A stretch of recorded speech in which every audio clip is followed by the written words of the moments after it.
الحمد لله نحمده ونستعينه ونستغفره ونؤمن به ونتوكل عليه ونعوذ بالله من شرور أنفسنا ومن سيئات أعمالنا من يهده الله فلا مضل له ومن يضلله فلا هادي له ونشهد أن لا إله إلا الله وحده لا شريك له سبحان الله ونشهد أن محمدًا عبده ورسوله أما بعد فأعوذ بالله من الشيطان الرجيم بسم الله الرحمن الرحيم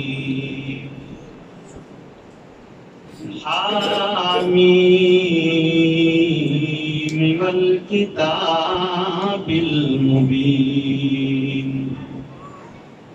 إنا أنزلناه في ليلة مباركة إنا كنا منذرين سبحان الله فيها يفرق كل أمر حكيم آمنت بالله صدق الله مولانا العظيم وبلغنا رسوله النبي الكريم الأمين الرؤوف الرحيم سبحان الله إن الله وملائكته يصلون على النبي يا أيها الذين آمنوا صلوا عليه وسلموا تسليما سبحان بڑی الصلاة والسلام عليك يا سيدي يا رسول الله وعلى آلك وأصحابك يا حبيب الله الصلاة والسلام عليك يا رحمة للعالمين وعلى آلك وصحابك يا شفيع المذنبين کیا خبر کیا سزا مجھ کو ملتی میرے آقا نے عزت بچا لی سبحان الله کیا خبر کیا سزا مجھ کو ملتی میرے آقا نے عزت بچا لی فرد عصیاں میری مجھ سے لے کر کالی کملی میں اپنی چھپا لی فرد عصیاں میری مجھ سے لے کر کالی کملی میں اپنی چھپا لی کیا خبر کیا سزا مجھ کو ملتی میرے آقا نے عزت بچا لی میں گدا ہوں مگر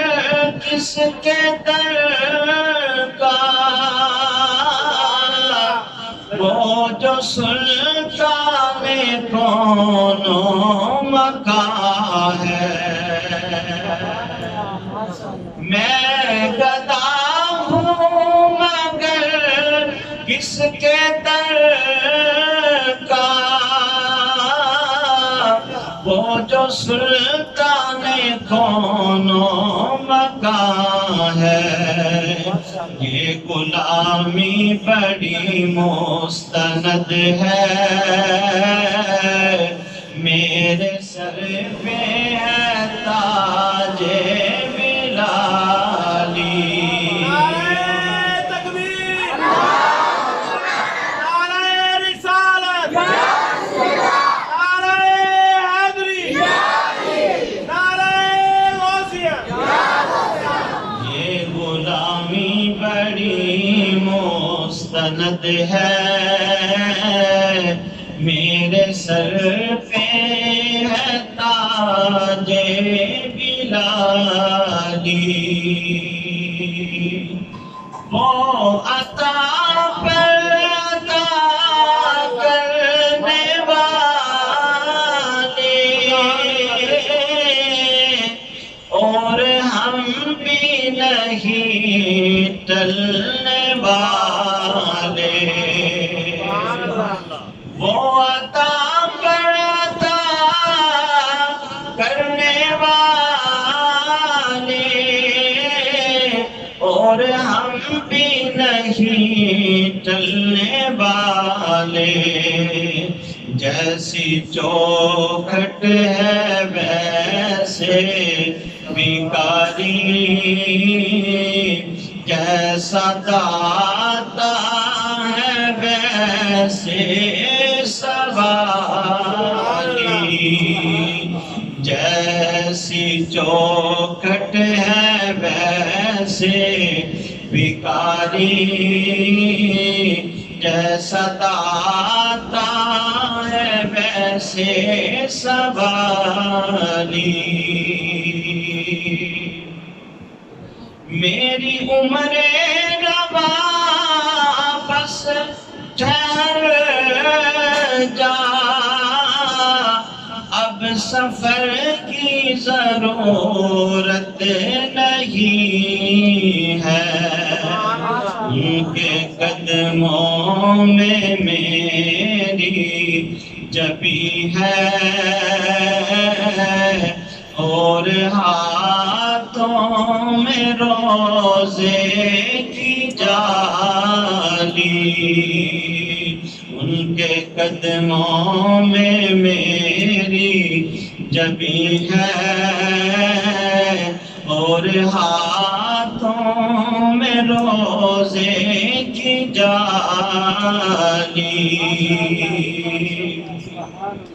میں مدینے سے کیا آ گیا ہوں، زندگی جیسے بجھ سی گئی ہے،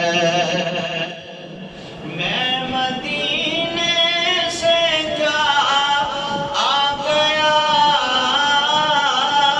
ہوں، زندگی جیسے بجھ سی گئی ہے، گھر کے اندر ساما سونا سونا، گھر کے باہر فضا خالی خالی، کیا خبر کیا سزا مجھ کو ملتی، میرے آقا نے عزت بچا لی۔ اللہ جل جلالہ واسع شانہ تم برہانہ کی حمد و ثنا، آقا انعامدار مغفر موجودات سید المرسلین خاتم النبیین، حامی بے کسان شافی یوم جزا احمد مجتبی، جناب محمد مصطفیٰ صلی اللہ علیہ وآلہ وسلم کے دربار منور میں ہدیہ درود و سلام عرض کرنے کے بعد نہایت ہی قابل قدر معزز بزرگ و دوستوں السلام علیکم ورحمۃ اللہ وبرکاتہ۔ آج کی یہ بابرکت محفل جس میں ہم سب اکٹھے ہیں اور یہ بابرکت رات جس میں اللہ تعالیٰ کی رحمتیں بڑھتی ہیں، دعا کرتا ہوں رب تعالیٰ ہم سب کو اپنے پیارے رب کی رحمتیں لوٹنے اور سمیٹنے کی توفیق عطا فرمائے۔ انشاءاللہ کوشش کروں گا قرآن و حدیث کی روشنی میں آج کی اس محفل کے حوالے سے گفتگو کی جائے۔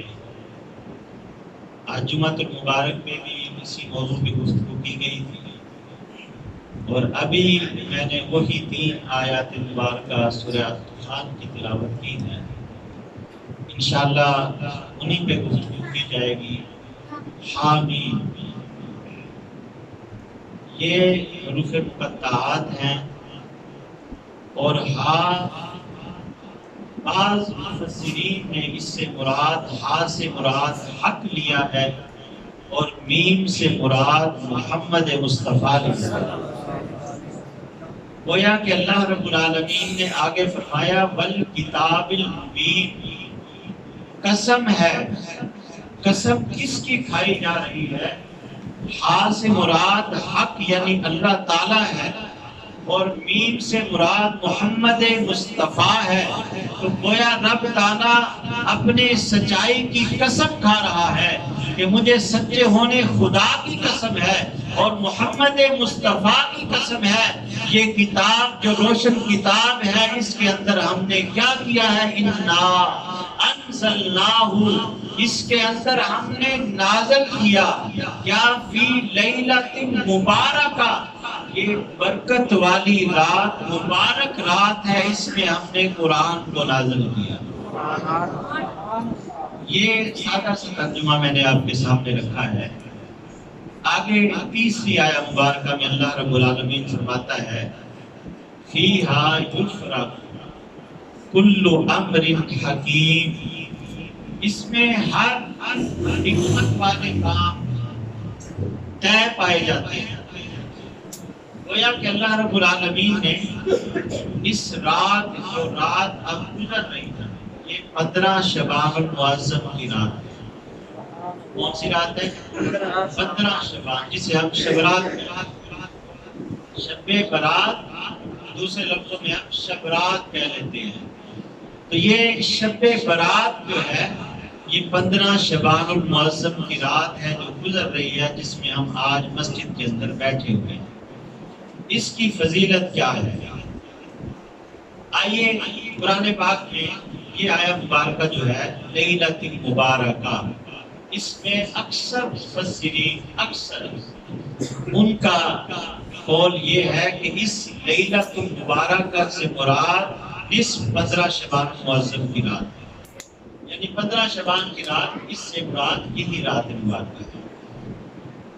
اب دیکھنا یہ ہے کہ قرآن پاک میں نص قطعی سے یہ رات کے حوالے سے بتایا گیا۔ اب آئیے احادیث کی روشنی میں سنن نسائی کے اندر اس حدیث کو روایت کیا گیا ہے۔ نبی صلی اللہ علیہ وسلم نے اس کی فضیلت بیان فرماتے ہوئے فرمایا ان اللہ یکتب فیہ علی کل نفس میتہ، بے شک اللہ تعالی ہر ایک کو لکھ دیتا ہے میتہ، اس نے مرنا ہے، موت، میتہ موت۔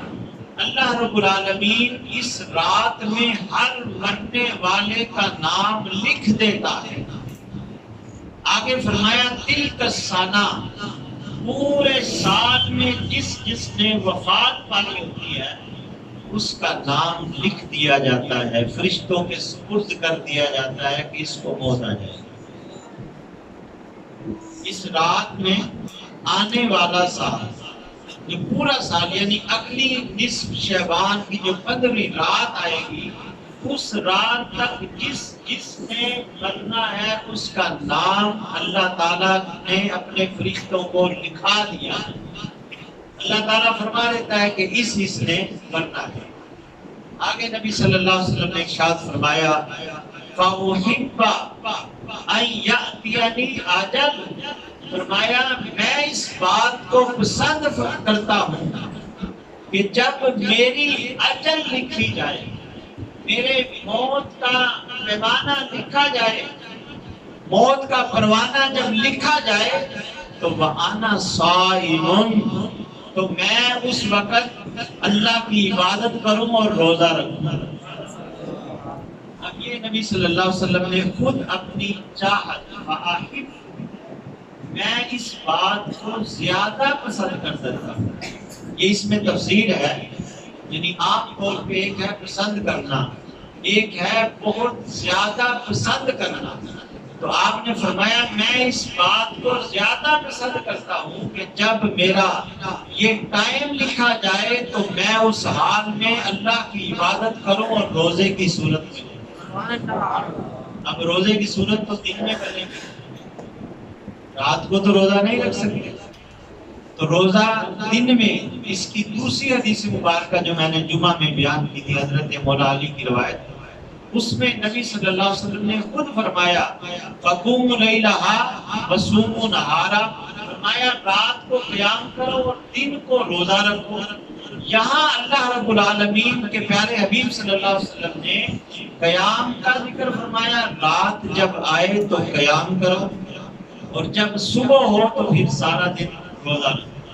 اور یہ بھی میں نے عرض کیا تھا اس رات کو عبادت کرنا فرض نہیں ہے، یہ ایک سنت ہے. اور جو روزہ رکھتے ہیں یہ نفلی روزہ ہے، یہ فرض نہیں ہے. بعض لوگ سمجھ لیتے ہیں کہ یہ روزہ شاید فرضی ہے، تو یہ نفلی روزہ ہے، کوئی رکھ لیتا ہے تو ثواب ہے، نہیں رکھتا تو گناہ نہیں. آج رات اگر کوئی سویا ہوا ہے اس نے عبادت نہیں کی تو اس پہ فتویٰ نہیں لگا دینا تو نے سو کے گزار دی ہے رات، عبادت ہی نہیں کی. اور جو عبادت کر رہے ہیں پھر ان کو بھی نہیں روکنا چاہیے. آئیے اب آپ کے سامنے میں، یہ تو ہے فضیلت والی رات. نبی صلی اللہ علیہ وسلم نے 5 راتوں کے بارے میں جو ارشاد فرمایا، حضرت عبداللہ ابن عمر رضی اللہ تعالیٰ عنہ اس حدیث کے راوی ہیں. آپ فرماتے ہیں نبی صلی اللہ علیہ وسلم کا ارشاد گرامی ہے قال قال رسول اللہ صلی اللہ علیہ وسلم 5 اوقات لا يرد فيهن الدعاء، 5 راتیں ایسی ہیں جس میں اللہ تعالیٰ کسی کی دعا کو رد نہیں فرماتا. کتنی راتیں؟ 5. آج کی یہ رات جو ہم عبادت کر رہے ہیں یہ بھی اس میں شامل ہے. تو گویا اس رات کو دعا کرنا، یہ نبی صلی اللہ علیہ وسلم اس رات کی فضیلت بیان فرما رہے ہیں. اور وہ 5 راتیں بھی آپ کے سامنے رکھوں گا کہ وہ 5 راتیں کون سی ہیں. اگر زندگی میں آ جائیں تو اس کو غنیمت جانتے ہوئے ان میں اللہ سے مانگ لیا کرو، اللہ تعالیٰ اس رات کو دعا کو قبول فرماتا ہے. اب وہ 5 راتیں کون سی ہیں؟ لیلۃ الجمعہ، سب سے پہلے جمعے کی رات. آج بھی میں دن میں جمعے میں عرض کر رہا تھا کہ جمعہ کی رات کون سی ہوگی؟ یہ جو گزر رہی ہے یا پیچھے گزر گئی؟ جو گزر گئی. میں نے جو حدیث پاک عرض کی تھی نا، تو وہاں نبی صلی اللہ علیہ وسلم کا فرمان ہے فَقُومُوا لَيَالِيهَا، راتوں کو قیام کرو، وَصُومُوا نَهَارًا، دن میں روزہ رکھو. یہاں رات پہلے ہے دن بعد میں ہے. پتہ چلا رات پہلے آتی ہے دن بعد میں آتا ہے.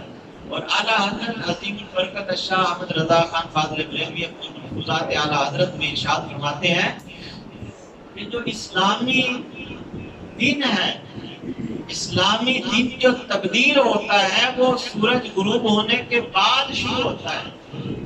ہمارے ہاں جو 12 بجے کے بعد کا کنسیپٹ ہے نا، یہ عیسوی کیلنڈر، جو عیسیٰ علیہ السلام کے ماننے والے عیسوی کرسچن، ان کے ہاں رات کے 12 بجے رات چینج ہو جاتی ہے. 12 بجتے ہیں کہتے ہیں جی رات اب چینج ہوگی، اگلا دن شروع ہوگا. ہمارے ہاں ایسا نہیں.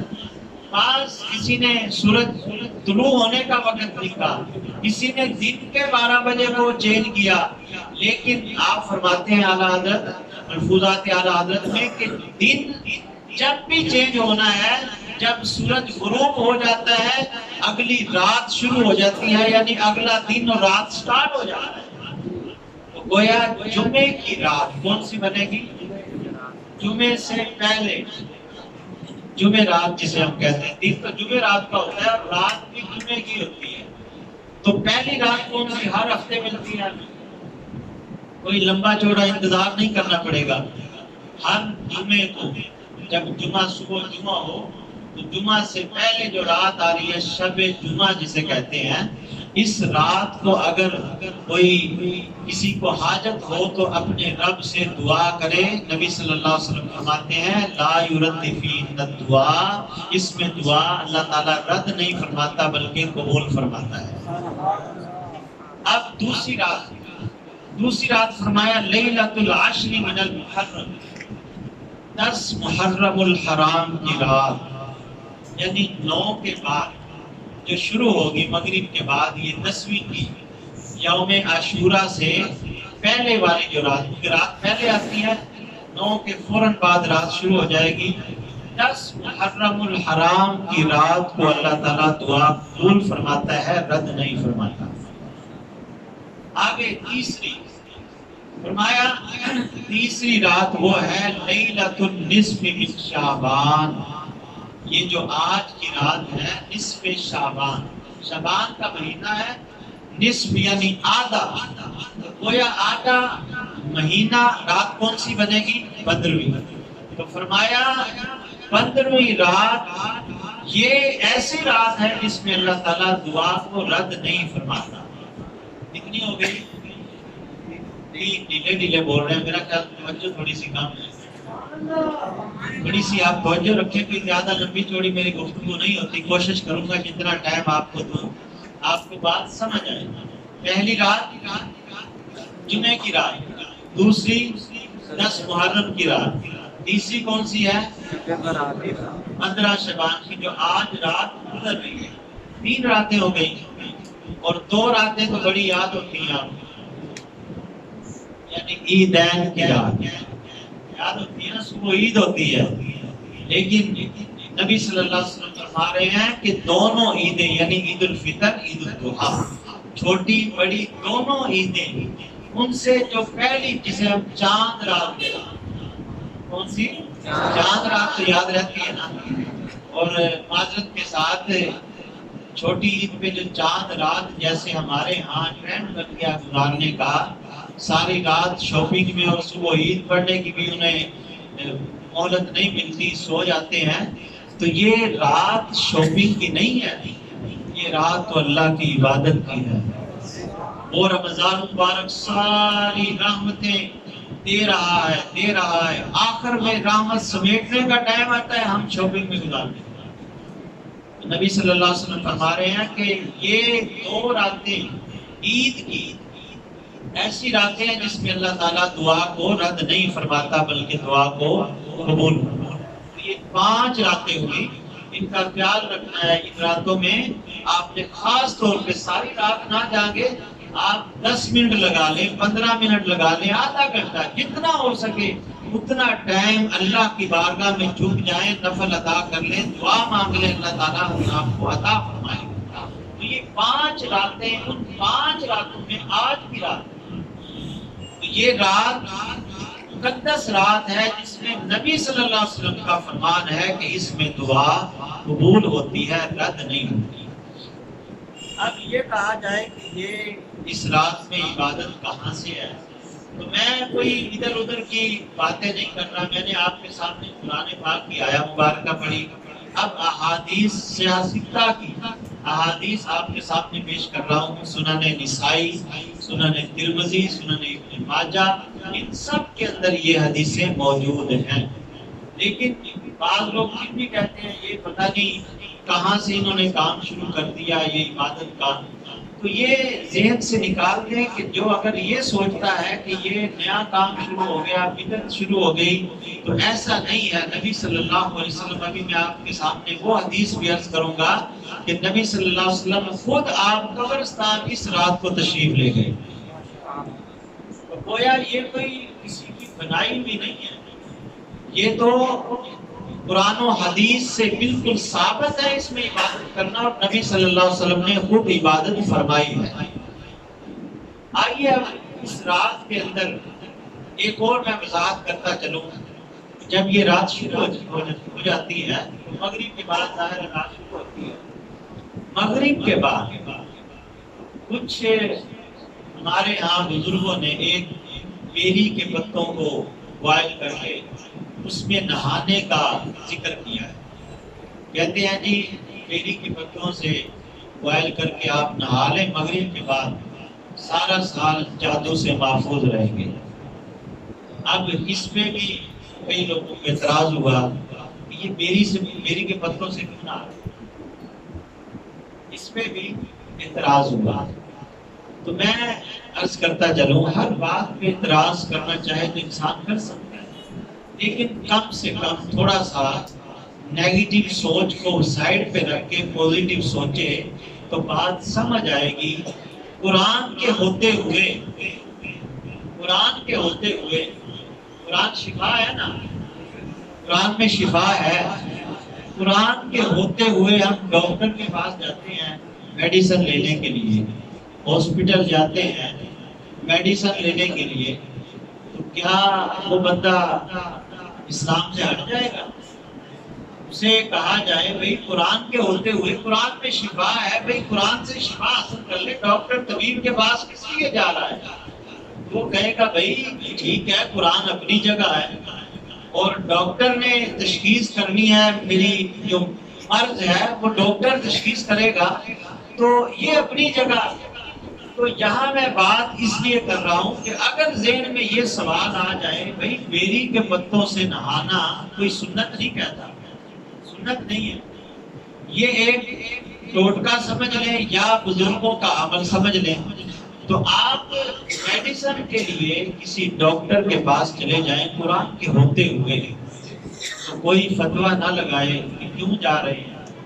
تو اگر بیری کے پتوں سے کوئی نہا لیتا ہے تو اس پہ بھی فتویٰ نہیں لگنا چاہیے نا، پھر کیونکہ قرآن سے وہ ہٹ نہیں رہا۔ شفا جڑی بوٹیوں میں شفا ہے نا، تو بیری میں بھی شفا تو ملے گی، تو اس لیے جڑی بوٹیوں میں رب نے شفا رکھی ہے تو بیری کے پتوں سے نہائے، کس سے بھی نہائے، اس پہ اعتراض نہیں کرنا چاہیے۔ اپنی پوزیٹیو سوچ رکھنی چاہیے کہ ایسے اگر عمل ہے تو ہم یہ نہیں کہہ رہے یہ قرآن اور حدیث میں لکھے ہیں بھئی عمل کر لیں گے تو آپ کو اس سے فائدہ ہو جائے گا، نہیں کریں گے تو کوئی اعتراض نہیں۔ تو آج کی رات کے حوالے سے، یہ تو بیری کے پتوں کی بات تھی نا، رات کے حوالے سے کچھ لوگ کہتے ہیں جی یہ کہاں لکھا ہے رات کو عبادت کریں۔ میں کہتا ہوں رات کو، یہ تو 5 راتیں میں نے حدیث کے سامنے آپ کے سامنے عرض کی ہے کہ 5 راتوں کا ذکر حدیث میں بھی ہے، لیکن عام رات کی بات کر رہا ہوں۔ ہر رات حدیث پاک میں نبی صلی اللہ علیہ وسلم نے ارشاد فرمایا، ہر رات جب آخری پہر ہوتا ہے اللہ تعالیٰ کی رحمت آسمان دنیا پہ آتی ہے، اپنی شان کے لائق وہ آسمان دنیا پہ تشریف لاتے ہیں۔ اللہ رب العالمین پھر فرماتا ہے اے کوئی مانگنے والا جسے میں دے دوں، اے کوئی بخشش طلب کرنے والا جسے میں بخش دوں، اے کوئی میرے سے بیماری سے صحت مانگنے والا میں اسے صحت عطا فرما دوں۔ یہ تو عام رات کی فضیلت ہے، جب مقدس راتیں ہوں گی اس کی فضیلت کیا ہوگی۔ گویا یہ ذہن میں رکھیں کہ جب بھی ایسی مبارک رات آتی ہے تو اپنا مائنڈ، اپنا ذہن صاف رکھیں کہ ہم کوئی فضول نہیں بیٹھے، اللہ کے گھر میں اس لیے بیٹھے ہیں کہ اس رات کی فضیلت ہے، اور ہم بیٹھ کے اللہ کا ذکر کریں، نوافل ادا کریں، جو کچھ بھی کرتے ہیں ہمارے لیے انشاءاللہ نامہ اعمال میں نیکیاں لکھی جاتی ہیں۔ اب آئیے اس رات کے حوالے سے ام المؤمنین سیدہ عائشہ صدیقہ رضی اللہ تعالی عنہ، ام المؤمنین عفیفہ صدیقہ نبی صلی اللہ علیہ وسلم کی لخت جگر. کائنات میں اگر میں کہوں کہ سب سے افضل جو عورت اور جس کا مقام ہے وہ سیدہ کا ہے. قیامت کے دن بھی جب آپ گزریں گی نا آواز دی جائے گی یغضوا ابصارہم، اپنی نظریں نیچی کر لیں، یہ مصطفیٰ کی بیوی جا رہی ہے. آپ کی بیٹی کا مقام سیدہ فاطمہ کا بھی ہے، لیکن سیدہ عائشہ صدیقہ رضی اللہ تعالی عنہا کا مقام کیا ہے؟ آپ عفیفہ صدیقہ ہیں. یوسف علیہ السلام پر تہمت لگے تو ایک بیٹا اس کی گواہی، بچہ گواہی دیتا ہے. مریم علیہ السلام پر تہمت لگے تو ان کے بیٹے عیسیٰ علیہ السلام گواہی دیتے ہیں. اسی طرح کسی اور پر تہمت لگے کوئی دنیا کا شخص گواہی دیتا ہے. اے سیدہ تیری شان اتنی زیادہ ہے کہ جب تیرے اوپر تہمت کی بات آتی ہے تو رب تعالیٰ فرماتا ہے کوئی بندہ گواہی نہ دے، کوئی نبی نہ دے، بلکہ گواہی دینے کی باری آئی تو فرمایا میں رب اس کی گواہی دیتا ہوں کہ سیدہ پاک ہے. نعرہ تکبیر، نعرہ رسالت، نعرہ حیدری. یہ وہ سیدہ ام المومنین ہے جس کی شان میں قرآن اترتا ہے. اب ان کی روایت کو میں بیان کرنے لگا، اس لیے میں نے آپ کی شان بیان کی ہے کہ جو راوی جتنا معتبر ہوگا اتنی روایت مضبوط ہوتی ہے. امام ترمذی نے اس کو روایت فرمایا، امام ابن ماجہ نے اس کو روایت کیا ہے. حضرت عروہ بن مسعود آگے آپ سے روایت کرتے ہیں. آپ فرماتے ہیں سیدہ ام المومنین عائشہ صدیقہ رضی اللہ تعالی عنہ آپ فرماتی ہیں ایک رات حضور میرے حجرہ مبارک میں تھے. میری اچانک رات کو آنکھ کھلی تو میں نے نبی صلی اللہ علیہ وسلم کو نہ پایا اپنے گھر میں، حجرے میں آپ صلی اللہ علیہ وسلم کو نہ پایا تو میں فیضا خرجا، میں اپنے گھر سے نکلی اور وہاں سے نکل کر فیضا ہوا بالبقی، میں سرکار کی تلاش کے لیے نکلی. اب حضور کی تلاش دیکھیے کہاں، حالانکہ صحابہ کہتے ہیں کہ جب ہم سرکار کو تلاش کرتے تھے نا تو سرکار جس گلی سے گزرتے تھے نا خوشبو سے ہم پہچانتے تھے. یہ صحابہ کا عشق ہے کہ سرکار جس گلی سے گزرتے تھے خوشبو مہکتی تھی اور وہ سرکار کے پاس چلے جاتے تھے.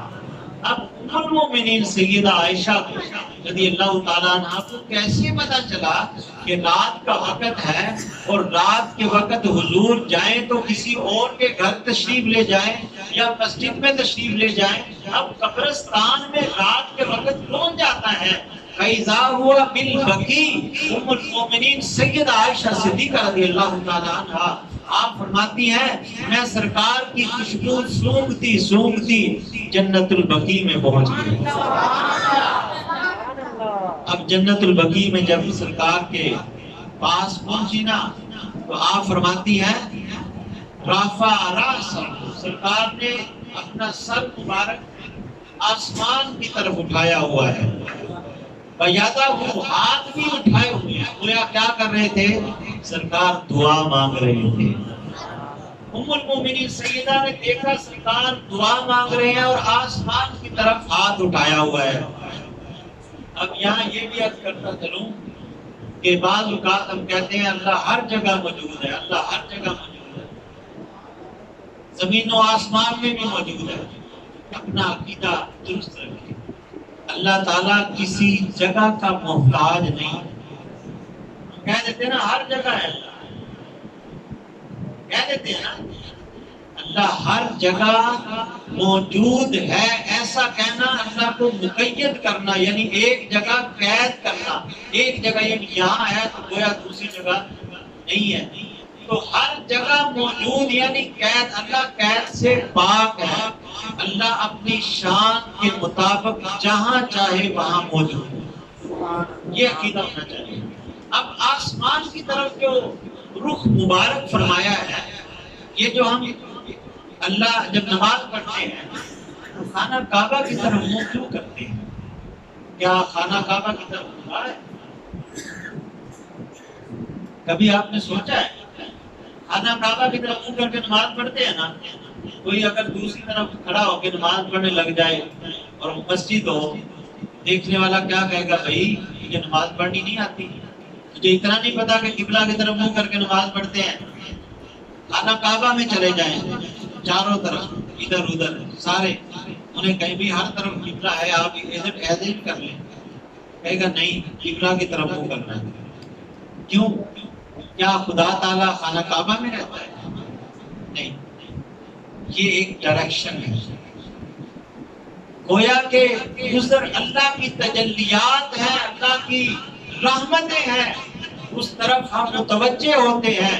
اللہ کی ذات ایسی ہے کہ وہ ہر جگہ اپنی شان کے لائق جس طرح چاہے وہ قدرت رکھتی ہے، لیکن اس کو یہ کہنا کہ بس اس جگہ ہے یا یہاں ہے، ہر جگہ موجود ہے، اس لیے یہ عقیدہ نہیں ہونا چاہیے، بلکہ یہ عقیدہ ہونا چاہیے کہ اللہ اپنی شان کے لائق جہاں چاہے اپنی قدرت رکھتا ہے، جہاں چاہے جا سکتا ہے، دیکھ سکتا ہے، علم رکھتا ہے، یہ ہمارا عقیدہ ہونا چاہیے۔ آپ حضور علیہ السلام نے ہاتھ اٹھائے ہوئے ہیں، آسمان کی طرف نگاہ ہے، دعا فرما رہے ہیں۔ سیدہ ام المومنین عائشہ صدیقہ رضی اللہ تعالیٰ عنہ پہنچی ہیں، آپ فرماتی ہیں کہ میں وہاں جب سرکار کے قریب پہنچی نا تو حضور نے پیچھے مڑ کے نہیں، آگے فرمایا یا عائشہ اب مجھے یہ بتاؤ آنے والی کوئی اور بھی تو ہو سکتا تھا نا، یہاں سرکار نے پیچھے مڑ کے نہیں دیکھا، یا عائشہ نام لیا، آگے لفظ حدیث کے میں بعد میں عرض کروں گا، حضور گویا کہ پیچھے بھی جانتے ہیں کہ کون آیا ہے۔ اور یہ بخاری شریف کی حدیث مبارکہ بھی آپ کو میں عرض کر دوں، امام بخاری نے اس حدیث کو روایت فرمایا ہے کہ سرکار ایک دفعہ نماز پڑھائی، نماز پڑھانے کے بعد صحابہ کی طرف مخاطب ہوئے، فرمایا اے میرے صحابہ میں جس طرح آگے دیکھتا ہوں اس طرح پیچھے بھی دیکھتا ہوں، اور فرمایا کہ میرے سے پوشیدہ ولا رکوع ولا خشوع، نہ تمہارا رکوع پوشیدہ ہے نہ تمہارا خشوع پوشیدہ ہے۔ اب رکوع تو کرتا نظر آتا ہے، کیا کسی نے خشوع کو بھی دیکھا ہے؟ خشوع کو کسی نے دیکھا ہے؟ ایک بندہ نماز پڑھ رہا، آپ کہتے ہیں بڑے خشوع اور خضوع کے ساتھ نماز پڑھ رہا ہے، اسے پوچھے بھائی آپ نے خشوع دیکھا ہے، خشیت اللہ کا خوف اس کا دیکھا ہے آپ نے؟ نہیں یہ تو نظر نہیں آتا۔ تو اللہ کا خوف کہاں ہوتا ہے؟ دل میں ہوتا ہے نا، تو کیا کوئی دیکھ سکتا ہے؟ بخاری شریف کی حدیث مبارکہ ہے، اپنا ایمان پختہ کیجیے، سرکار خود فرما رہے ہیں نہ تو رکوع پوشیدہ ہے نہ خشوع پوشیدہ ہے۔ تو یہ پتہ چلا سرکار صرف بظاہر نہیں ہمارے دل کے اندر کی کیفیت کو بھی جانتے ہیں کہ یہ کیا ہے۔ تو سرکار نے پیچھے مڑ کے نہیں فرمایا یا عائشہ اے عائشہ کنتی اخافی، کیا تو اس بات سے ڈر گئی ان یخیف اللہ و رسولہ، کہ اللہ اور اللہ کا رسول تجھ سے خیانت کرے؟ کیا اس بات سے تو ڈر گئی کہ میں اور میرا اللہ تجھ سے خیانت کرے؟ اب یہاں یہ حدیث پاک کی میں نے وضاحت زیادہ کرنی ہے اور عقیدے کی بات بھی کرنی ہے۔ مجھے یہ بتائیں خیانت کون کر سکتا تھا؟ یہی ہے نا کہ آپ کی ازواج مطہرات دیگر بھی تھی، اور آپ نے آگے عرض کیا یا رسول اللہ صلی اللہ علیہ وسلم میں نے یہ گمان میرے دل میں آیا کہ شاید آپ کسی دوسری ام المومنین کے پاس تشریف لے گئے ہیں، کسی دوسری زوجہ کے پاس تشریف لے گئے، یہ میرا گمان تھا۔ لیکن فرمایا کہ اے عائشہ کیا تجھے اس بات کا ڈر ہے کہ اللہ اور اس کا رسول تجھ سے خیانت کرے؟ اب خیانت میں اللہ کی خیانت کیا ہو سکتی ہے؟ یہاں تو رسول چلے مانتے ہیں، سرکار اپنے بارے میں فرما دیتے کہ اللہ کا رسول تجھے تجھ سے بلا خیانت کر سکتا ہے، حالانکہ آپ کو اختیار ہے، آپ بے اختیار نہیں، اختیار ہے، جہاں چاہے جس زوجہ کے پاس جائیں، آپ کو دوسری زوجہ نہیں روک سکتی، لیکن پھر بھی فرمایا اللہ اور اس کا رسول مجھ سے خیانت کرے۔ گویا کہ نبی صلی اللہ علیہ وسلم نے فرمایا کہ میں اور اللہ، یعنی اگر میں خیانت کروں تو گویا رب تعالیٰ کی طرف سے بھی خیانت ہوگی، اس لیے فرمایا کہ اللہ اور اس کا رسول تجھ سے خیانتیں نہیں کرتی۔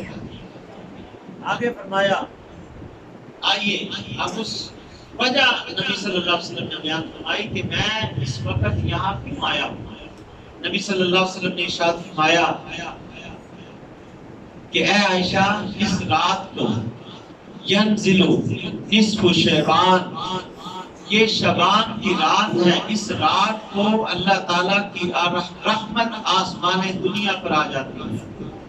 پھر آگے فرمایا وَيَغْفِرُ لِأَكْثَرِ مِنْ شَعْرِ الْغَنَمِ بَنُو کلب، فرمایا کہ اس رات کو جو فضیلت ہے، اس رات میں اللہ تعالیٰ اپنی شان کے لائق آسمان دنیا پہ تشریف لاتا ہے۔ اور اس کے بعد فرمایا پھر اللہ تعالیٰ بخشش فرماتا ہے۔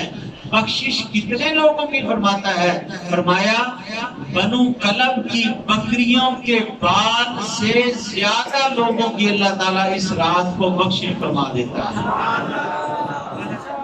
اب دوسری حدیث مبارکہ جو امام ترمذی نے بیان کیا نا، اس سے دوسری کتاب کے اندر جو دوسری حدیث مبارکہ، وہاں مومنین نے سوال کر دیا یا رسول اللہ صلی اللہ علیہ وسلم یہ بنو کلب کا ذکر کیوں ہے؟ بنو کلب یہ ایک قبیلے کا نام ہے، اس کا نام کیوں لیا گیا؟ تو نبی صلی اللہ علیہ وسلم نے اس کی وضاحت بیان فرمائی۔ فرمایا اے میرے صحابہ سنو، بنو کلب یعنی ام المومنین سید عائشہ کو یہ وضاحت فرمائی کہ بنو کلب، پہلی تو بات ہے کہ اس کی بکریاں ان کی بہت زیادہ تھیں، ان کے ریوڑ بہت زیادہ تھے۔ پھر اگلی بات فرمایا کہ ان کی بکریوں کے بال عام بکریوں سے زیادہ ہوتے ہیں۔ فرمایا ان کی بکریاں بھی زیادہ، ان کی بکریوں کے بال بھی زیادہ۔ فرمایا ان زیادہ بالوں سے بھی زیادہ اللہ تعالیٰ لوگوں کی بخشش فرما دیتا ہے۔ اس رات کو 15 شعبان جو آج کی رات ہے، اس رات کو اللہ تعالیٰ بخشش فرماتا ہے۔ اب جبریل علیہ السلام اسی حدیث مبارکہ جو جبریل علیہ السلام سرکار فرماتے ہیں کہ جبریل علیہ السلام آئے، قم صلی صلاۃ، مجھے کہنے لگے یا رسول اللہ صلی اللہ علیہ وسلم آپ اٹھیں، وصلی صلاۃ، نماز ادا فرمائیں۔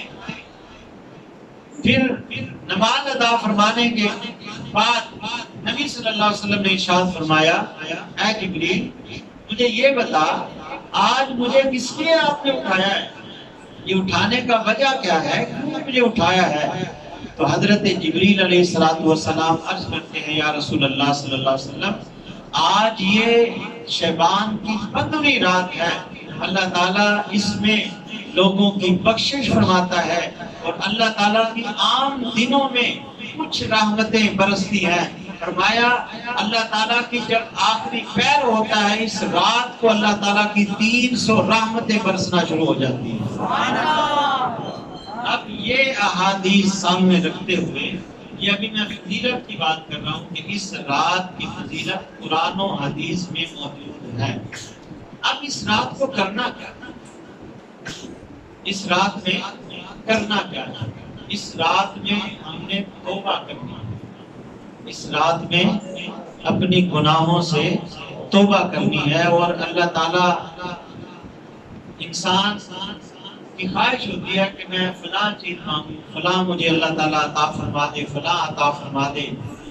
اس رات میں کچھ مانگنا ہے تو دنیا کے ساتھ آخرت کی مانگ لیں۔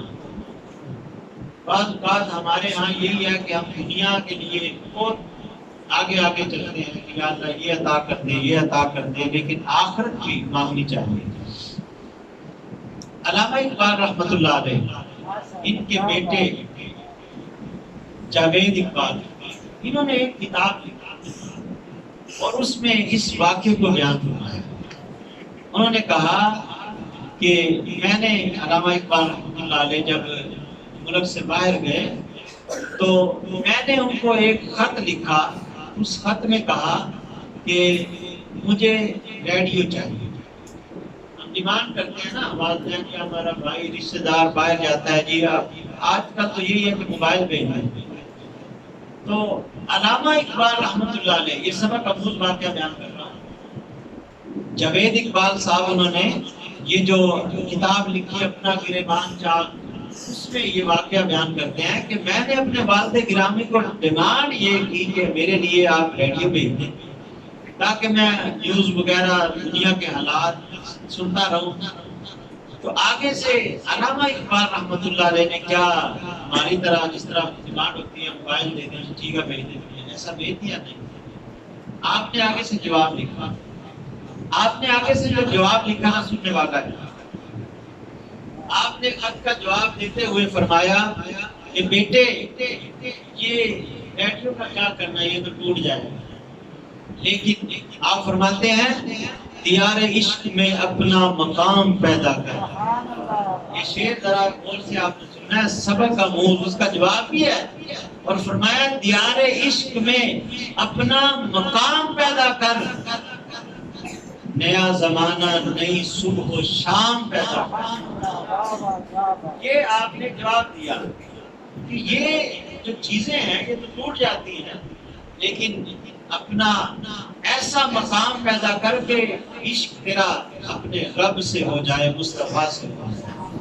اور پھر آپ نے اگلا شعر جو بیان کیا, کر خدا دل فطرت شناس دے تجھ کو, کر خدا دل فطرت شناس دے تجھ کو.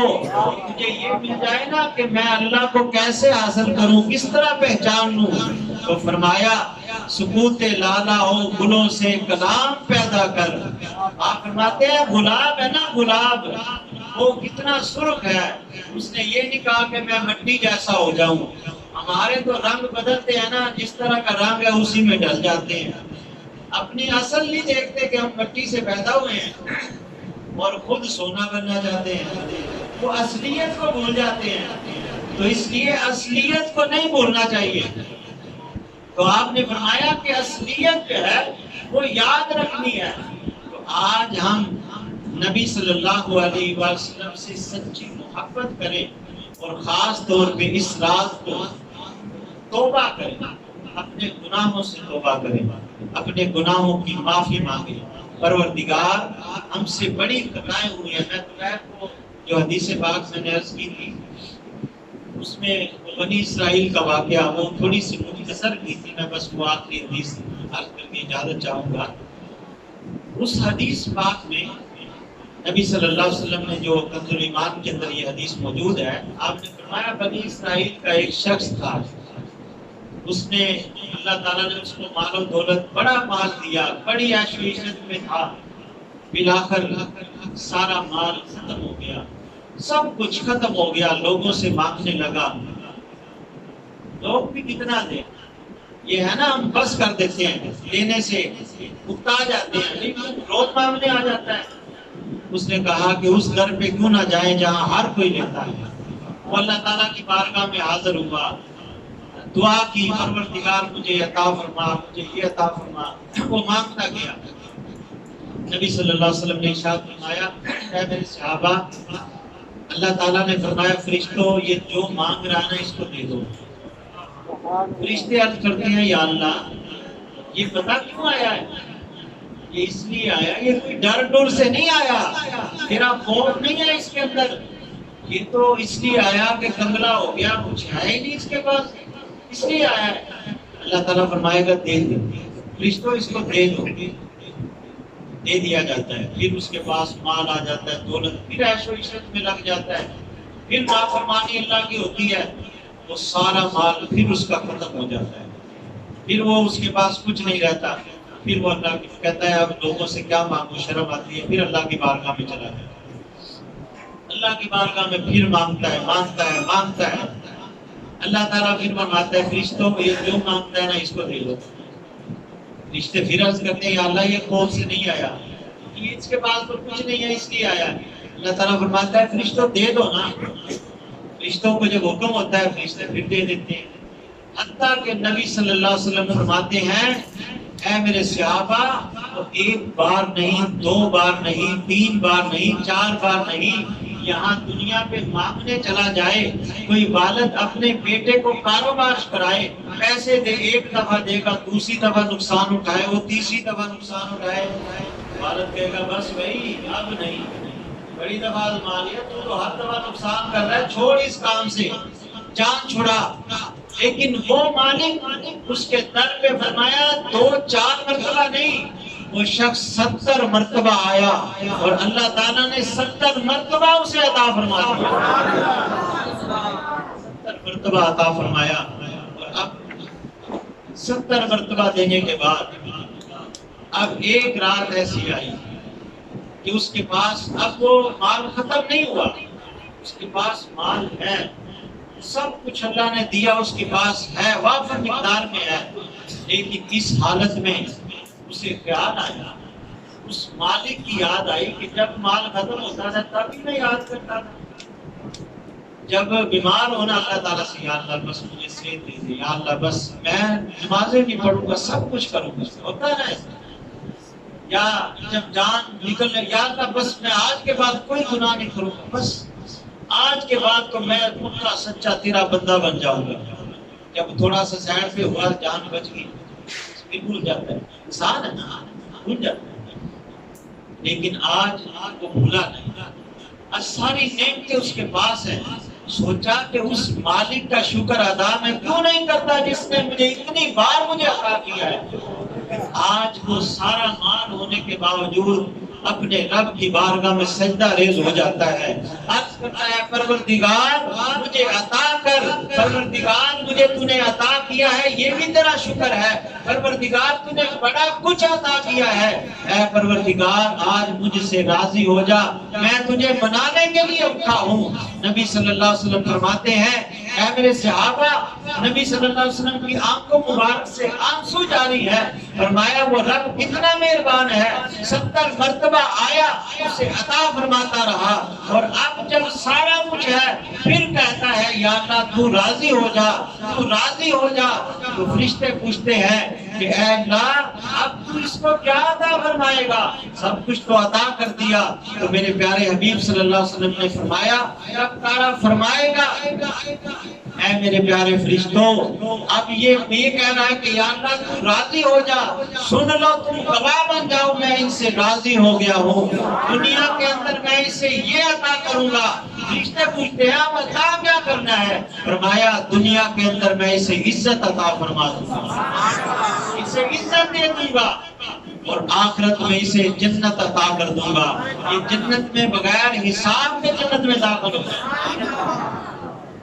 اب آپ اندازہ لگا لیں اس حدیث مبارکہ کو سامنے رکھیں اور اپنی زندگی، کسی کی فکر نہ کریں، اپنی زندگی، اپنا ہر کوئی جانتا ہے کہ میں کتنے پانی میں ہوں، اپنے گناہوں کو سامنے رکھتے ہوئے کسی دوسرے کو نہ دیکھیں، اس رب کی بارگاہ میں جھک جائیں، اور آج کی یہ مبارک رات، اس رات میں تنہائی میں اس رب سے معافی مانگیں، اور پھر ایسی معافی مانگیں کہ اس کے بعد پھر گناہوں کی طرف نہ جائیں۔ کاش کہ ہمیں یہ سعادت مل جائے جس کے بارے میں نبی صلی اللہ علیہ وسلم فرماتے ہیں کمن لا ذنب لہ، جب وہ توبہ کرتا ہے پھر ایسے پاک صاف ہو جاتا ہے جس طرح ایک بچہ معصوم پیدا ہوتا ہے، اس پہ سر پہ گناہ نہیں ہوتے۔ معافی مانگنے والا، سچی توبہ کرنے والا وہ بھی اسی طرح ہوتا ہے کہ اس کے اوپر کوئی گناہ نہیں رہتا۔ کوشش کریں گے جو کوتاہیاں، جو سستیاں، جو نمازوں میں کوتاہیاں ہوتی ہیں، جو سستیاں ہوتی ہیں، کوشش کریں گے دور کرنے کی۔ آواز تھوڑی سی کم آ رہی ہے، کوشش کرنی چاہیے ہمیں اپنی زندگی کو، یہ موقع بار بار نہیں آتے۔ پچھلے سال پتہ نہیں ہمارے کچھ ایسے احباب یہاں موجود نہیں ہیں جو پچھلے سال تھے لیکن اب نہیں ہیں، تو وہ ان کو موقع نہیں ملا آج کی رات کا، تو اس لیے کوشش کرنی چاہیے کہ غنیمت جانتے ہوئے اپنی زندگی کو جتنی رب نے دی ہے اس کی فرما برداری میں گزاریں، اور توبہ کرتے ہوئے اللہ کی بارگاہ میں جھک جائیں، اس رات میں اللہ سے مانگیں، اللہ تعالیٰ ضرور عطا فرمائے گا۔ دعا ہے اللہ تعالیٰ سے جو کچھ سنا ہے عمل کی توفیق عطا فرمائے۔ وما توفیقی الا باللہ۔